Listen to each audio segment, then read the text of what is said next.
स्वामींच्या प्रगट दिनी अत्यंत कमी वेळेत पण तितक्याच प्रभावीपणे तुम्ही कोणती सेवा करावी किंवा स्वामी प्रगट दिनी नेमकं काय करावं असा प्रश्न तुम्हालाही पडलाय का? कारण वेळेच्या अभावामुळे जर तुम्हाला पूर्ण स्वामी चरित्र सारामृत याचे 21 अध्याय वाचणं शक्य नसेल तर अजिबात काळजी करू नका. कारण स्वामींना मोठ्या पूजा, मोठे विधी किंवा तासनतास वाचन अपेक्षित नसतं, तर त्यांना अपेक्षित असतं ती फक्त मनापासून केलेली श्रद्धा आणि भक्ती. म्हणूनच या प्रगट दिनी म्हणजे चैत्र शुद्ध द्वितीयेला अत्यंत कमी वेळेत पण तितक्याच प्रभावीपणे तुम्ही कोणती सेवा करू शकता, अगदी सोप्या आणि प्रभावी पद्धतीने चला जाणून घेऊया. श्री स्वामी समर्थ. स्वामी समर्थांचा प्रगट दिन म्हणजे चैत्र शुद्ध द्वितीया. हा दिवस प्रत्येक भक्तांसाठी ऊर्जेचा आणि आनंदाचा असतो. अनेकांना इच्छा असूनही ऑफिस किंवा कामाच्या व्यापामुळे 21 अध्यायाचं पारायण करणं शक्य होत नाही. अशा वेळी स्वामींना नेमकी कोणती सेवा अर्पण करावी जेणेकरून त्यांची कृपा आपल्यावरही राहील? तर जर तुम्हाला 21 अध्याय वाचायला वेळ नसेल तर घाबरू नका. काय करावं? श्री स्वामी चरित्र सारामृत याचा 11वा अध्याय श्रद्धेनं वाचावा.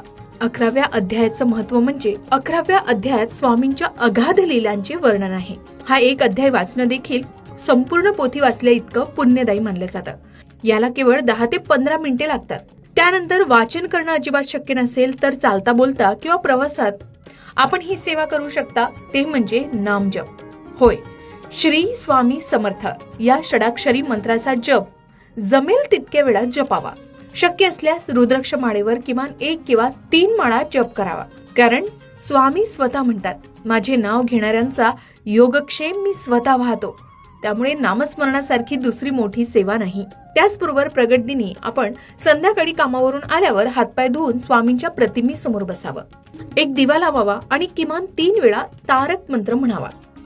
तारक मंत्रामधील प्रत्येक शब्द तुमच्या मनातील भीती आणि नकारात्मकता दूर करते.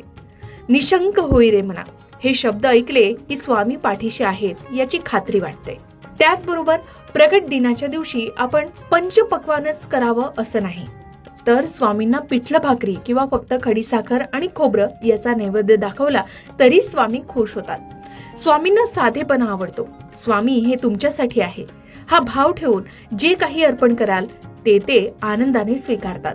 एवढंच नाही तर स्वामींच्या प्रगट दिवसावर आपण घराच्या मुख्य दरवाजाजवळ किमान 2 दिवे लावावे.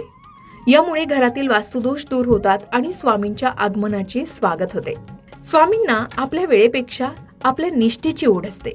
तुम्ही कितीही कामात असलात तरी मनातल्या मनात जरी श्री स्वामी समर्थ म्हणत राहिलात तरी ती या दिवसाची मोठी सेवा ठरू शकेल. यामुळे वेळेचं दडपण न घेता आनंदानं आणि श्रद्धेनं आपण स्वामींचा प्रगट दिवस साजरा करू शकता. फक्त स्वामींवर विश्वास असायला हवा, ते नक्कीच मार्ग दाखवतात. स्वामींच्या प्रगट दिवसावर तुम्ही स्वामींची कोणती सेवा करता? स्वामी चरित्र सारामृत पारायण तुम्ही सुद्धा केलंय का? ते किती दिवसाचं केलं आणि यामुळे तुम्हाला काय अनुभव आलेत? कमेंट करून नक्की सांगा.